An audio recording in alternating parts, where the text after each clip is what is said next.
This program is designed to provide general information with regards to the subject matters covered. This information is given with the understanding that neither the hosts, guests, sponsors, or station are engaged in rendering any specific and personal, medical, financial, legal, counseling, professional service, or any advice. You should seek the services of competent professionals before applying or trying any suggested ideas.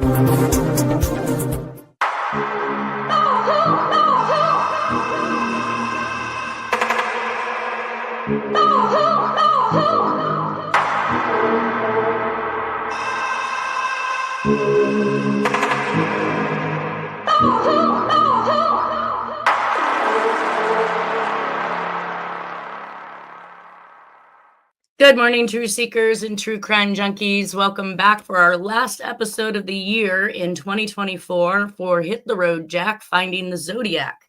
I'd like to start by welcoming Nolan Del Campo to the show today. Good morning, everybody. Good morning.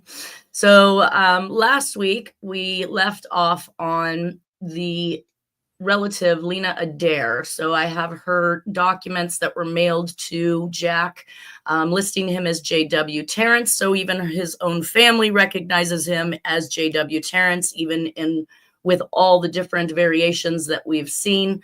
And I also want to note, too, that we're on slide 2,222. So this is going to be, 2024 is going to be amazing. 2025 is going to be amazing because we are ending our presentation with some of my favorite numbers. What I did note, and I wanted to go back and kind of cover this because we did talk about it a little bit last week, is the fact that Jack is listed on here twice as cousins, now living and as cousins deceased, which I thought was interesting because the now living cousin, Jack Terrence, is showing an address of Route 1, Welling, Oklahoma, 74472. I'm sorry, 71. And to me, that substantiates the presence in Oklahoma when we talk about, or when Dennis would talk about Jack going back to Oklahoma for a month at a time or so to buy pot, is what he had said. The more questionable part of that is that the deceased relative, or the deceased cousin, Mr. J.W. Terrence, was mailed to his current address at 4428 Auburn Boulevard, space 36, Sacramento, California, 95841. So I thought that was fairly interesting to have him listed twice, not only once at right here under, under subsection I1, cousins now living. We see him right here listed as number 2, right behind Fleet Terrence. And I also was under the impression that Fleet was I did not know that he was a relative, but it shows him in Abilene, Texas too. And maybe more notably, Charles Terrence in North Hollywood, California. So we're seeing this pattern of where we say that Jack travels, where unsolved murders occur, that he literally has somebody that is living in that area where he would be visiting or stopping on through. Let's see.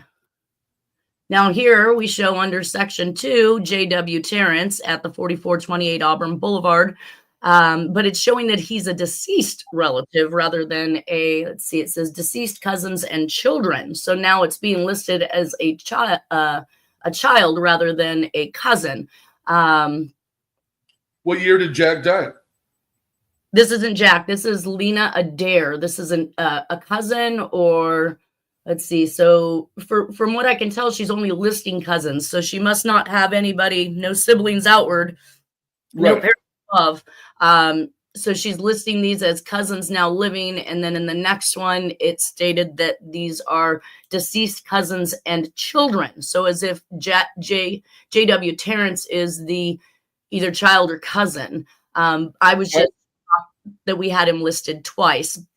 My point is, wasn't Jack still alive in 1980, October? He was. That's what I'm saying is so strange. Yeah. So we have a living cousin named Jack Terrence in Welling, Oklahoma, and then we have a deceased either cousin or children of a cousin and listed as J.W. Terrence in on Auburn Boulevard, which we have all kinds of evidence that shows that that's exactly where he was, 79 through 81. Right. That little trailer that Dennis talked about that Jack couldn't sit around in. So he was often gone, taking them camping or running off to Oklahoma. Either way, let's see, and that's just a list of assets and what's left over. Balance available for distribution, $5,600. The attorney got a whopping $1,000 for actually sending out these letters. Where did Lena live? Let's see. I don't believe it states where. New Mexico. New Mexico. Yeah, oh yeah, sorry, New Mexico. In accordance provisions, yep, New Mexico probate code. So that's where she passed. Now, New Mexico was an interesting place. I think Constellation Mountains is either in New Mexico. I want to say it was in New Mexico, if my memory serves me correctly. I'd have to go back. But this is where Dennis said that Jack would tell a story about going into Constellation Mountains with 2 other guys. And when he came out, he only had 1 other guy with him, as if to say they had killed somebody in those mountains, which I always thought was an interesting statement. And how can you prove that? You know, got to go back and find some bones first. Yeah. But to top that off, I found that in November of 1980 that Jack is definitely in Texas once again. So as I'd stated before, he's consistently and constantly going back to mom, even through the holidays. So he's constantly traveling, constantly on the road. Flova is actually listed at Gorman, Texas on their paperwork, and we don't see any murders from November 27th or November 15th, really, through December. So everything is kind of like squashed at that point in California. I also had placed in here that Jack's son, Barry, dies of liver disease at the age of 28. And Jack quits drinking for about 20 years or so. And Barry's also living in Stringtown, Oklahoma, which is another relation to Oklahoma for Jack, right? So his little driver's license here, and I want to say expires 8 of 80, so probably was given to him. I don't know how many years Oklahoma allows you to keep your driver's license for. Here in California, it's 5 years, but so we could assume that he had already been there for a good 3 to 5 years, probably living in Oklahoma, which would be a place that Jack would probably frequent. Dennis's book says in 1981, Jack's biological son from his first wife passed away at age 28. This had a big effect on Jack. This is the same year that the Zodiac murders stopped, according to Graysmith. This is when Jack stopped drinking for almost 20 years. In 1982, Jack and my mother separated, and Jack went back to Texas to be with his mother. My youngest sisters went to Michigan to live with our real father, and my mother, Charles, and I moved into an apartment in Fair Oaks. So a couple things to note there. That relation to Michigan that we were talking about again with the OCCK. And then the Oklahoma is just kind of a midpoint in the United States where, you know, if Jack needed to stop off or do, you know, whatever it was that he needed to do as far as Dennis was concerned, like picking up pot or what have you, they would give him a good excuse to be gone for quite some time. And right now we're at the height of the Atlanta, Georgia child murders. So that's putting Jack closer to that area if that's what he's actively doing. And he may have just said he was going there to buy pot, you know? I mean, it just gives him an out for not being around with the family, more so than you would think most fathers would be. But we can see Jack in the back of these pictures here, back left-hand corner. So we do know that he was there, and it says Thanksgiving in 1980. That brings us to a few more murders. On January 3rd of 1981, we had Luby Geeter in Atlanta. January 22nd of 1981, Terry Pugh in Atlanta. On February 4th of 1981, Jack shows a second divorce from Doris Wallace. So Wallace Reynolds. Reynolds was her, I believe, her first married name, and that was case number 2612, file 0119. So this second divorce was interesting because I saw divorce paperwork for Jack and Doris, case number 261822, file 107400 in Santa Clara County. So to see the second divorce happening may be the reason why Dennis indicated that Jack and Nora had split.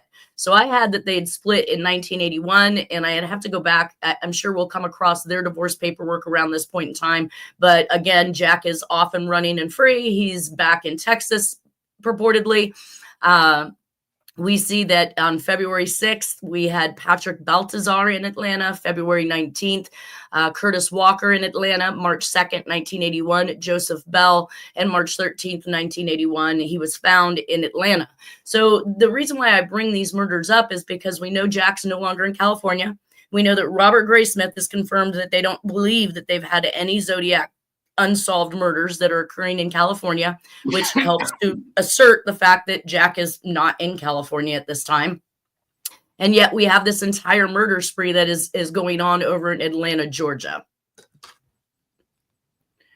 And that brings us to the first communication in the Atlanta, Georgia child killer case. And that is a stop. We called it, I call it stop force busing. I don't know how everybody else refers to it.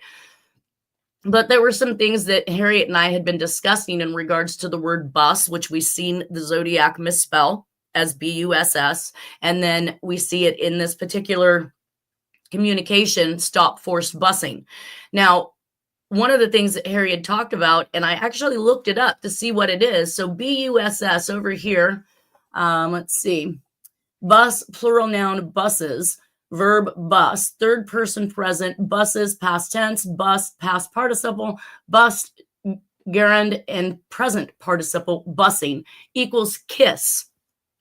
I thought that was interesting because Harriet's reference to the word bus was the kiss of death. And that's something, or a term that the mob frequently used. To bust somebody was to basically kill them.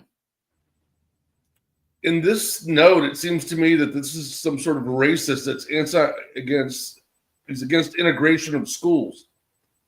To some degree, it does. And this is what really kind of irked me about this whole entire case and them trying to pin it on a black man, is that we'll talk about one of the victims calling home and saying a nice white man picked me up and gave me a ride. And then we have this stop forced busing, or I will kill 3 more black boys in Atlanta in March.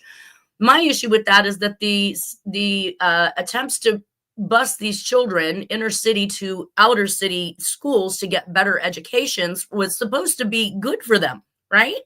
I mean, they were. But that's Georgia, and so they fought it in Boston, and then people are racist everywhere, especially in the South. But white people fought it, or black people fought it? White people fought it. Okay, so that's what I'm saying. So this is more inclined to have come from somebody who's white versus somebody who's black. Yeah, exactly. And we know that the person that they hemmed up for this particular, or they would like the world to believe, he was an African American. Right. So we're not that the crossing of those lines aren't really making sense in my head. But his actual convictions were 2 adult murders, not for any of the kids, right? Well, they attempted to pin that entire he's blamed for it. Everyone assumes that he was the guy, but he was never convicted of the child murders. And I believe his name was Wayne Williams. Be getting to him. Yeah, we'll be getting to him. So again, as you said, the communication says, please stop force busing, or I will kill 3 more black boys in Atlanta in March. Now, if we take this to mean, let's say all the solves that Harriet's come up with, where she believes that this is politically driven, mob driven, and we cross-reference the word busing, could this message then be saying, stop the forced killings? That's kind of a stretch to me. I think I take it more literally. Well, but that's the ploy of the Zodiac. You've got 2 ways you can go with any communication. He's not going to tell you straight away what's going on, but to stop force busing, he's being forced, he says, right, to kill people, and he's not getting his pay, he's not getting his remedy, he's not getting these things that Harriet's talking about. So to me, the message in context, I can read it for what it's worth, and yes, it sounds like somebody who's against, black children being shipped out to outer schools where they're primarily white. But the whole premise of this was to give them an opportunity to get out of the drugs and the gangs inner city and get out to schools where they could actually educate and learn.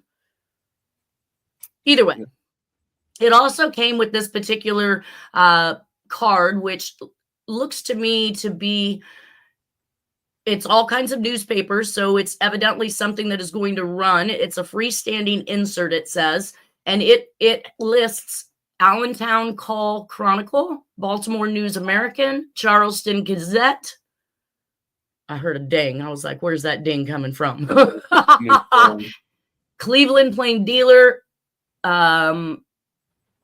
Bree Times News, Bergen County Record, Cape Cod Times, Lancaster Sunday News, Lexington Herald Leader, New Hampshire News, Middletown Record, New Bedford Stanford Times, Portland Telegram, and Reading Eagle, all with the dates of 3/1/1981. And I'm assuming, since we do not have a envelope for this particular communication, that this was probably mailed on this same date. And again, who would have this freestanding insert card with all of the information of who it was to go to?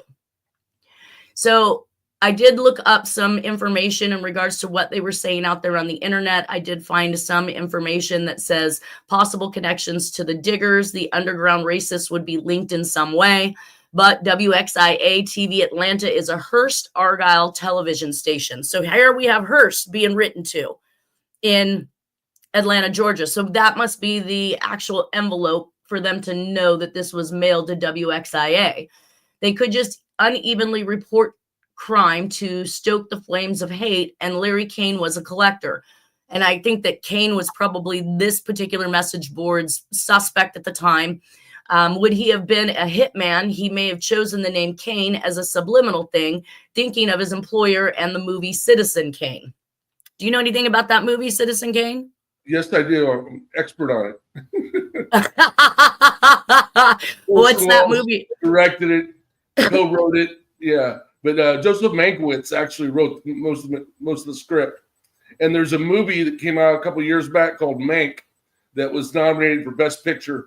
It's about the making of Citizen Kane. And what was that movie? What was the movie Citizen Kane about? William Randolph Hearst. Oh. All right. Well, that just it all comes back to Hearst, the media. Right. Yep. And Mank, who wrote it, was good friends with Hearst and really good friends with Davies, his wife, Hearst's wife. Interesting. So I told myself to enter information about each of the newspapers and research the codes. Evidence presented: newspapers, paper companies, Textron, and Gannett was some of the names that I came up with in the research that I was doing with this. But we'll talk about the letter really quick. So March 1st, 1981, the KHJ TV studios, letter from Atlanta, Georgia, which was handwritten, serves to cross-connect the killings in Atlanta with the movie they are making on Zodiac back in Los Angeles. It's in all caps. Please stop force busing or I will kill 3 more black boys in Atlanta in March. First, we already talked about it. The suspect was an African male. He would not be killing his own kind to lash out at a system that unfairly was treating the race, right? I mean, you don't kill your own kind if you're complaining about the unfair treatment. Right. Busting is reminiscent of the misspelling from the Zodiac of bus. This letter is a prediction of what is to come. No killings have taken place, but he declares there will be more, like the Zodiac and others. The DC Freeway Phantom predicted a future death listed in his cipher, but the time came and went and nothing had occurred. Only 3 cities got this insert for classic model cars that the message came in: Harrisburg, Pennsylvania, Long Beach, Florida, and Chicago, Illinois. Again, we're hitting back and tapping into those very places that we believe Jack is actually hit. Please is constantly used. I'm not sure if we're going to consider this serial killer to be a nice guy because he says please. Yeah. There's a really good documentary that came out a few years back on Wayne Williams and the Atlanta murders, and it seemed to suggest that it was a group of racist white men that were doing the killings, not just one killer, but a group of people, multiple. Right. Well, and we've been kind of succumbing to that whole group theory thus far anyways. So let's see. So here we have the news bureaus cover political events in the U.S. for that area. Majority of these newspapers are Democrat affiliated or back that political side, even if the owner, publisher, or editor was a staunch Republican. I thought that was extremely interesting to note that in my research, each and every single one of these were actually democratically positioned newspapers in what they would actually report. So, and I also had made a connection to the Zodiac Spacetronics ad, Madoff, Epstein, and how the news promoted them and broke them, as well as these crimes occurring all over the U.S. I just started watching the Son of Sam last night. I'm going to be doing a podcast with San Joaquin Valley Transparency, and he suggested that I take a look at the Son of Sam murders that occurred in New York. The biggest thing I've taken away from him at this point is that the individual they're making this documentary on actually was writing for the newspapers, but his stories were getting squashed. So he would come in with this great story. And in fact, one of them was in regards to Martin Luther King, the rioting that was occurring and all the things that were happening. And the newspaper companies absolutely denied running his particular story, twisted, turned it, and made it sound like something other than it actually was, which I thought was interesting, but that's kind of the premise. There's an excellent book on the Son of Sam murders called The Ultimate Evil. And I own the book and I can let you borrow it. And it basically attributes the murders to a group of satanic cultists, of which David Berkowitz was part. Berkowitz, the guy's in prison. He's the guy that got blamed, the fall guy. But he did actually do a couple of killings, but there were way more. And there's references to a hitman from California being involved too.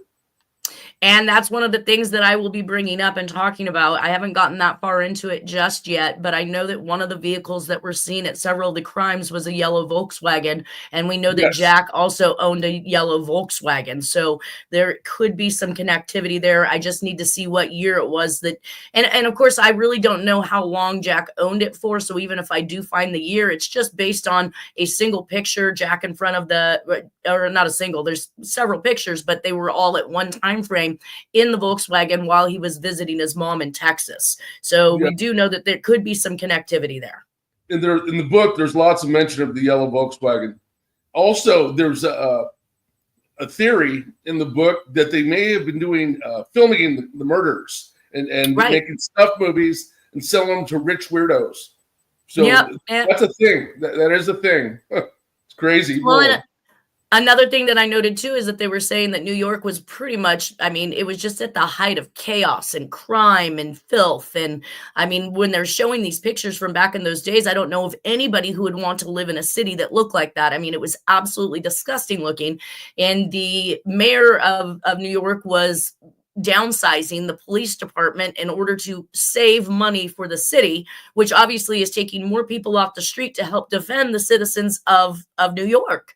And I thought that was interesting that this is now the time that somebody attempts to perpetrate a crime like this. And boy, the amount of newspapers that were sold. I did see one of the newspapers, I want to say it was the Daily, let me see if I got my note here. Yeah, the Daily News. I don't know who that's owned by yet, but it said it was the largest newspaper company in the United States. I have to believe that that's hers. I mean, how many other big people, you know? I think so, yeah, because he didn't have the Times. So, yeah, I think he did have the Daily News. I'm going to be looking into it. I'm just making myself some notes to see what I can follow. So the commonalities are a Jewish descent. From all these newspapers, the commonalities are a Jewish descent, such as Hearst and other media syndicates. The Cleveland Plain Dealer is in this list, and that is where we saw the Zodiac watch ad come from, and they promoted Graysmith in his book on the Zodiac. So I thought, even more interesting. I mean, the Cleveland Plain Dealer all the way out in Ohio, and we know there is some reference to Ohio. We see some things that happen with Voinovich in Ohio. So there are some things that are unsolved that just link right back to these particular newspapers. So this is what I'm sorry to interrupt. One more point on the California link to the Son of Sam murders. The book opens up with a murder in the chapel at Stanford, and done by a single individual. And this woman had fled from South Dakota, I believe. And actually her husband got accepted at Stanford. So they moved to Palo Alto, and the satanic cult followed her to Palo Alto and killed her in the church on Stanford campus. And that's the first Wow. chapter of that book. You know what I thought was extremely interesting is the opening in the Son of Sam murders. They're flashing through old pictures of chaos and crimes and things like that. And I believe what I saw was the 3 girls from the Manson family that were being led down a hallway, and they were all in blues, like, you know, a prison outfit type thing. But when I saw this, the girl did this. So she did the eye symbol that we've noted the Zodiac for in the Halloween card, where she basically looked through it like, you know, I spy watching you, something like that. I don't know. I just thought it was it caught my eye, and I went, I've seen this before. What is this about? And I remember seeing this in the Halloween card by the Zodiac. So the Allentown Call Chronicle is owned in Pennsylvania by Hearst. Baltimore News American is owned in Maryland by Hearst. Charlestown Gazette is owned in West Virginia by the 1914 Alaska Governor Walter Eli Clark. The Cleveland Plain Dealer is owned by Thomas Vale Trust at this particular point in time. The Bree Times News is in Pennsylvania, and the owner is John J. Meade Sr. The Bergen County Record is in New Jersey, owned by John Malcolm and Gregory Borg. Cape Cod Times is in Massachusetts, owned by Dunn and Brewer. Lancaster Sunday News is out of Pennsylvania, but I couldn't locate who the owner was. Lexington Herald Leader in Kentucky was owned by John Knight and Herman Ritter. New Hampshire News was out of New Hampshire. Again, I could not find an owner for that. The Middletown Record was in New York, 1959, owned by James H. Ottaway Sr. Shortly after 1969, it was purchased by Dow Jones. And we've heard Dow Jones come out in some of the solves by Lauren Swearingham. Yeah, Dow Jones also owns the Wall Street Journal. I'm sorry, it was Dow Chemicals, but it's Dow, right? I mean, Dow is Dow. Yeah. Well, Dow Jones owns the Wall Street Journal. I interviewed with them for a job one time. Ooh, that would have been exciting. Yeah, it was in LA, the USC campus. I got interviews with the LA Times and with the Wall Street Journal, but I didn't get either job. The New Bedford Stand. Yeah, that's what I'm saying. Still exciting either way. New Bedford Stanford Times is out of Massachusetts, owned by Warren Hathaway, owned by Rupert Murdoch and Dow Jones Company now. Portland, Oregon, the Portland Telegram out of Portland, Oregon merged with the News, but no, I didn't have any owner information after 1931 on that one. And then the Reading Eagle out of Pennsylvania, again, unable to determine who the owner was.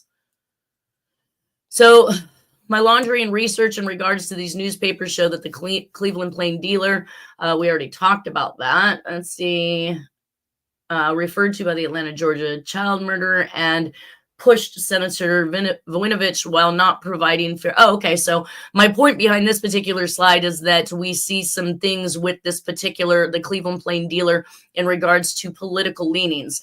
And it shows in the presidential election of 1964, the paper was strongly opposed to re-election of Abraham Lincoln.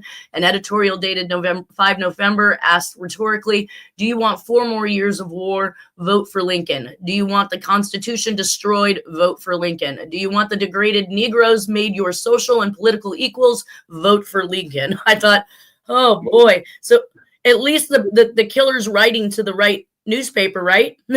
Yeah.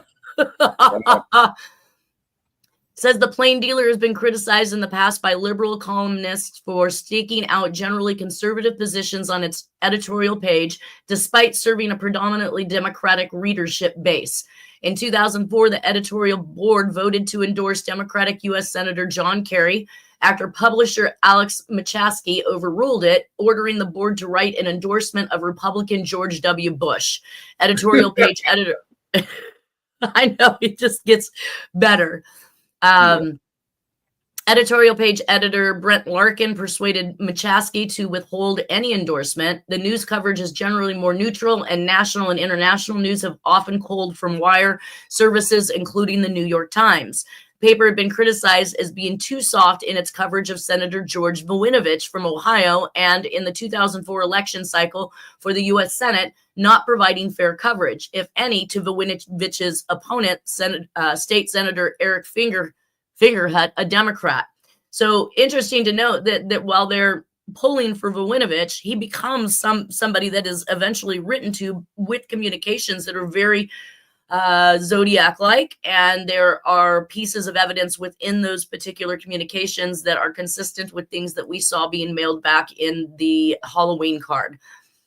So they also spoke about publishing concealed weapons permit holder lists. So in 2005, the newspaper twice published lists of concealed weapon permit holders from the 5 counties and around Cleveland. Editor Doug Clifton defended the newspaper's decision, sparking a feud with a pro-carry lobbyist group. State Senator Steve Austria called it abuse of the media access privilege, saying publishing these names would threaten the safety of the men and women who obtain these permits. An Ohio gun rights group then published Clifton's home address and phone number. So look what they're doing. They're throwing these people under the bus. Like, don't hit this house. Let me put this out there in the newspaper. If you're a robber, don't hit this house. You might get shot. But that's a complete, I mean, the fact that the newspapers even had access to these lists to begin with, or thought that they could even publish them, is just mind-boggling. Yeah. I know that if you go in for an appeal on a concealed weapons permit, that is a confidential hearing. Nobody else is allowed to know about it. Nobody else is going to be in there. So how is it possible that somebody could just arbitrarily print all of these individuals' addresses that owned guns? So held stories. That's weird. Yeah. That's a violation of privacy. Maybe they had a inside source. Yeah. Well, it would still be a violation of privacy. I mean, I know we didn't have things like HIPAA and stuff like that back then, but that's private information that is not accessible through public records. So why is it that they did this? And they're going to defend it. Of course, they're going to defend it. And they're not going to reveal those sources either. No, absolutely not. And it doesn't even state here that they got it from a source. It just, what did it say? Abuse of the media access privilege. So as if they have access, access to stuff, not a source. And they shouldn't have access to anything. What the hell? We know how horrible the media is when it comes to putting out information, true or not true, and harming people's lives. They shouldn't have access to nothing. Yeah, that's a bad law. In California, that access doesn't exist for those type of records. Yeah, and it shouldn't. Held stories and controversy. The Plain Dealer made national headlines in summer 2005 when editor Douglas Clifton announced that the newspaper was withholding 2 stories of profound importance. After Judith Miller of the New York Times and Matthew Cooper of the Time magazine were ordered to reveal confidential sources who had provided information on Valerie Plame. I don't know who she is. Joseph Williams' wife being a CIA operative. Wilson was a prominent critic of the administration. The decision to compel the reporters to reveal sources was seen in the news media as a license to go after reporters and newspapers in the courtroom for not revealing confidential informants. It was considered a violation of the trust between reporter and said informants. Clifton was vilified in the news media as having no backbone, and he admitted that people could refer to him as chicken shit. Clifton told the national press that while he and the reporters involved in the story were willing to be jailed for not revealing sources, the legal department of the Plain Dealer Publishing Company was worried that the newspaper itself would be sued and strongly opposed the printing of the stories. Talking isn't an option, and jail is too high a price to pay, Clifton said. The controversy ended a month later when the Cleveland Scene, an alternative weekly Cleveland newspaper, published a similar story. The Plain Dealer then printed its withheld story, a report that a federal corruption probe had targeted former Mayor Michael R. White. Both newspaper stories were based on leaked documents. The second withheld story was yet to be revealed. So here we have media being controlled or controlling the flow of good information. Obviously, this wasn't just based on someone's word. It says that there are documents that had been leaked in regards to whatever this controversy that was going on. But again, we see the media manipulating what the public gets to see. And a lot of times what they're allowing us to see isn't even the truth. Crazy. So the Charleston Gazette sues Google and Facebook. So while I'm in the middle of all of this research, I skip across the links where Charleston Gazette sues Google and Facebook for dominating the digital media and attempts to put them out of business. And it's the first lawsuit of its kind. I thought that was interesting as well. But that is the time, right? I mean, we're moving into the internet age. We've got access at our fingertips, but that also kind of forces, I guess, these media companies to produce their stuff digitally in order to get that share of the market who's going to be interested. And then how do you charge for that? I do see that there are things like New York Times. You can't read their articles. You can't go into their archives. You can't see any of their stuff without actively paying for a subscription to them. Now, I think this is off of Zodiac Ciphers. .com, letters cross connection with the Zodiac Killer's 1970 Halloween card and the Vowinovich greeting card in 2000. And it says the December 20th, 2000 greeting card, which I believe they're referring to the Vowinovich card, which we were just speaking about. A business reply envelope postmarked Cleveland, Ohio, March 2nd, 1981, bearing the press printed address, the Danbury Mint, Richards Avenue. December 20th. Oh, they must be backing it all the way up to the 1981 stuff that's going on. The Danbury Mint, Richards Avenue, P.O. Box 5260, Norwalk, Connecticut, contain the message, please stop force busing. Oh, okay. So this is, they're now talking about the envelope that we do not see. Please stop force busing or I will kill 3 more black boys in Atlanta in March. 6 days later, a letter claiming to be from the Zodiac Killer arrived at the television station WXIA-TV 11 Alive at 1611 West Peachtree Street. And we're going to come up to that letter here in a minute. Atlanta 30308 on March 8th of 1981, stating, hello, it's me. Haven't you people figured out who's killing these little people yet? So almost as if, and when we get to that letter, you'll see that is basically the Zodiac taking credit for these Atlanta, Georgia killings. I therefore went in search of other communications from these postmark locations that bore any similarity to the Zodiac Killer. The following find is extremely unlikely to have any connection to the Bay Area murder, but it was a threatening greeting card that carried the same message apparently included with the Zodiac Killer's October 27th, 1970 Halloween card. The arrival date carries some significance. The card was postmarked just 22 days before the 2001 Happy New Year Zodiac greeting card, which was mailed to the San Francisco Chronicle on January 10th, 2001. And it was postmarked from Cleveland, Ohio, just like the March 2nd, 1981 letter above. Now, I almost want to see where this is in relation to Oklahoma, because we know that Jack is visiting back and forth to Oklahoma during this time period. Says it was a threatening communication cut into 4 pieces and mailed to the Republican headquarters, 526 Superior Avenue, Northeast, Cleveland, Ohio, on December 19th, 2000 to U.S. Senator George Vowinovich and received on December 20th, 2000. 2 stickers apparently came with the Zodiac Halloween card in 1970 with the messages, thinking of you and have a nice day. This greeting card, adorned with an image of flowers, also came with the message, thinking of you.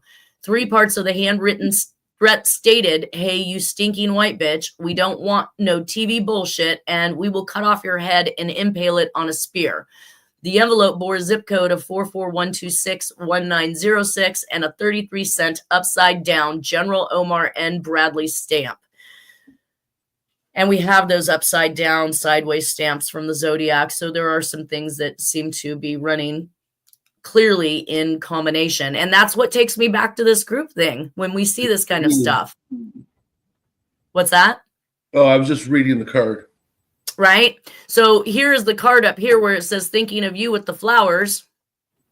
And then this sticker, thinking of you, came in the Halloween card from the Zodiac, which was not something that I relatively even figured out or found out about, because when you find the Halloween card posted online, you don't see any reference to this thinking of you sticker. So these particular, and they've got hearts all the way around it, appeared to have actually been Valentine's Day stickers. And we had that relation back to the couple that was killed in Southern California, in which case a box of Valentine's Day candy was found on a wall right next to where the couple had been killed.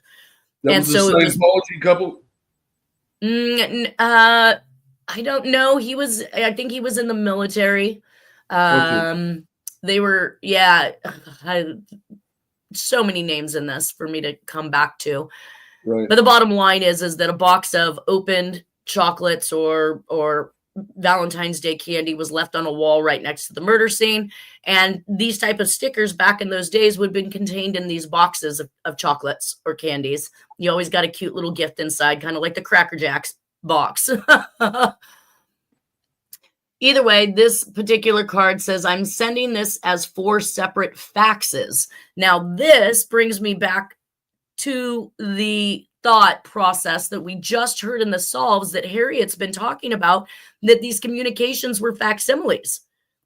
I didn't understand. I'm actually not even really putting it together until now when I see it here on this particular communication.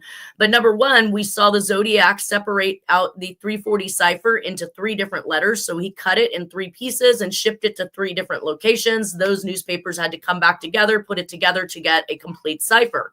And the crazy part is that I don't know that I recall on any single one of the communications which section was number 1. So for these people out there claiming that they solved the 340, how is it that they know which section came first, second, or third in order to comprise the message that they claim it was? I don't recall seeing a number 1, number 2, or number 3 on any of those communications. Right. Either way, this is the communication in there. I'm sending this as 4 separate faxes about the only way I can do this with the fax software on our computer. This appeared to be a greeting card. Oh, so this is somebody else. Yeah. Let's see. This appeared to be a greeting card, which the sender cut into 4 pieces. The first page I'm sending is the inside left, which had been cut into 3 pieces. That's a 340 thing. I've assembled them in what I believe is the right order. The next page will be the inside of right of the greeting card, on which the sender had changed the printed greeting as well as added some comments of his or her own. I will also send the envelope, which has an address on it as well as the front side of the greeting card. So-and-so can be contacted at, I can be contacted at the same number until 10:30 a.m. and after 8 p.m. From 11 a.m. to 7 p.m., I am at work at, and it doesn't say. Thanks ever so much for forwarding this information to the proper authorities. Obviously, we are both concerned about, as well as the fact that this person knows our address and made a threatening reference to the person to whom it was addressed. Okay, so this is a letter from Vuinovich sending this information by facsimile, which now we are seeing the facsimile height of things. It still kind of cross connects with her solves where she's indicating things are being sent by fax. Attaches a photographic copy of the threatening communication received by blah, blah, blah on December 20th, 2000, in which the unknown writer threatens the life of U.S. Senator George Vuinovich. This is what cracks me up about the redaction in these things. So obviously we were both concerned about blank, as well as the fact that this person knows our address and made a threatening reference to the person to whom it was addressed. And then below, they don't redact Senator Vuinovich's name when they say he was the one that was threatened. Doesn't that tell you that it was mailed to his address? Yeah. This is the inside right page. Due to the way my scanning software and fax software work, the top line on each page is cut off. The top line on the inside left page says, "Hey, you stinking white bitch." The top line on this page says, "We don't want no TV bullshit." It says, in essence, we have a 2000 greeting card bearing the message, "Thinking of you." The exact wording previously mailed with the 1970 Halloween card. The 2000 communication bore the postmark Cleveland, Ohio, the same as the potential Zodiac correspondence from 1981. The 2000 greeting card was postmarked 22 days before a suspected Zodiac greeting card on January 10th, 2001. The March 2nd, 1981, December 19th, 2000, and January 10th, 2001 communications all carried a racial overtone of "Please stop forced busing or I will kill 3 more black boys in Atlanta in March. Hey, you stinking white bitch." And those bastard Muni drive, the majority black and Asians. What happened to the white people drivers we once had? To find the reason Senator George Vuinovich was targeted, we have to look at his timeline on Wikipedia, where it states, in the Senate, Vuinovich opposed lowering tax rates. He frequently joined Democrats on tax issues, and in 2000 was the only Republican in Congress to vote against a bill providing for relief from the marriage penalty. In previous suspected Zodiac communications, the author had targeted many notable Democrats. So the fact that Senator Vuinovich frequently joined the Democrats on tax issues is in keeping with the Zodiac Killer of Republican persuasion, attacking anybody who opposed his views. However, it must be stressed that this greeting card was unlikely to have been mailed by the Zodiac Killer despite some of the overlapping features. We've seen the handwriting on it. There are some things that would definitely indicate that we are likely dealing with the same author. So another person from this message board said, "This is a nice find, Richard. At this early stage of examination, it is perhaps accepted. Proof of a Zodiac link might be difficult, but very persuasive reasons that there may be. The Danbury Mint link of 1981 suggests that the Zodiac had visited that address prior, given a perception that the Zodiac took a keen interest in collecting miniatures, with stamp collecting, model making, and even numismatics as possible hobbies, as well as astronomy and a following of the space race." Now, of course, we did find an astronomy book in Jack's belongings. So that whole theory or thought process about the solstices and the full moons and things like that, obviously, he did read up on those kind of things. I will look at this new find from you in more detail. It already is seen by me personally that in the lead into 1978, a probable reemergence of the Zodiac with 3 letters under the microscope, with the Zodiac was facing a breakdown of some sort that immediately brings to mind the possibility of marriage, separation, or divorce. Freaking nailed it. We just talked about Jack going through his second divorce with his ex-wife while going through a separation with Nora. I mean, some of these things they couldn't have profiled better. And the breakdown of some sort is Harriet talking about in these solves where he is basically having a complete breakdown without this stamp that provides the remedy for the drugs that he had been put on in the MK Ultra program. I mean, some of these things you just can't make up. So the earmarking of a senator who might have given the Zodiac cause for negative focus in light of a costly divorce settlement could be a persuading pointer to Zodiac authenticity.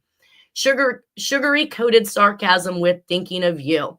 A divorce settlement and the breakdown of a marriage, then viewed as business arrangement to be fixed, is quite likely to bring out the worst in someone who is likely to blame anyone else but themselves. Yes, nice find, Richard. A possible connections to the Diggers, the underground racists. Okay, we already read that one. That actually brings us to the next letter. We are about 3 minutes out. I could read this real quick and then we could talk about it shortly, but then it seems we'll have to pick up and carry on with this letter next week. This is the one that they were speaking about that arrived March 8th of 1981. Hello, it's me. Mailed in Atlanta, Georgia to WXIA-TV, Channel 11, NBC. It says, "Hello, it's me. Haven't you people figured out who is killing these little people yet? I'll give you a hint. I used to be in San Francisco. I used to stalk women, but I like to kill children now. At all my victims' bodies, I have left certain clues, but I guess it's too much for you rebels to handle. So I guess I'll have to tell you, I'll try kill children because they are so easy to pick off. By the way, if you still have letters from the other murders, I am not writing in the same handwriting. Split with no hyphen, as we've seen the Zodiac do in the past." That's a reference to the Zodiac communication about picking off the kiddies as they exited the school bus. 100%. 100%. And Dennis had indicated that Jack could actually write with both hands. And when he says, I'm not writing in the same hand, writing, breaking those two words. So again, we're going back to that play on words, that he is writing with the opposite hand. Albeit we're going to hear from the FOIA files where they state that I'm going to leave that one to that. We've only got we've got about a minute left here at this point. One of the things I want to note in here is that he's talking about having left out certain clues. It'd be interesting to note what those clues were. And this is why I've suggested in the past that things like watches that were taken from the swindles. So the swindles were the ones that were killed in Southern California. Oh, yeah, that was closer to San Diego. Yeah. Yeah, with the Valentine's Day candy. So the swindles watch, they believe, was possibly lifted and dropped at the Sherry Jo Bates crime scene because she didn't wear that watch. It had paint on it and it was broken at a certain hour. So Here's another possibility that we are hearing from the Zodiac himself, that he has been, in fact, leaving clues at the scenes of these crimes, may coincide with some of the other movies and theories that I've seen that was set in regards to the Zodiac or copycats of the Zodiac, where they also discussed that he left a clue at each crime scene that he took from one previous. So this might just wrap up all of that. And the Zodiac himself said he left clues. So that's part of his MO. Absolutely. Relating back to prior crimes. Right. And showing the inability for law enforcement to work together to bring these things to fruition, to show that this watch came from the swindles. And of course, with them losing all the information, as they tend to do on these particular cases, which is just astonishing.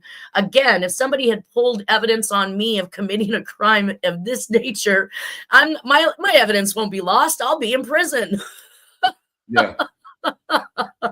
Oh, and we are over time, you guys. I'm sorry I let it run so far. I hope everybody has a wonderful New Year and a New Year's Eve. I want to ring in this next year as best as possible. So I look forward to seeing everybody after New Year's. You guys have a great week. Thank you, Nolan, for being here. Thank you for having me. Bye, everybody.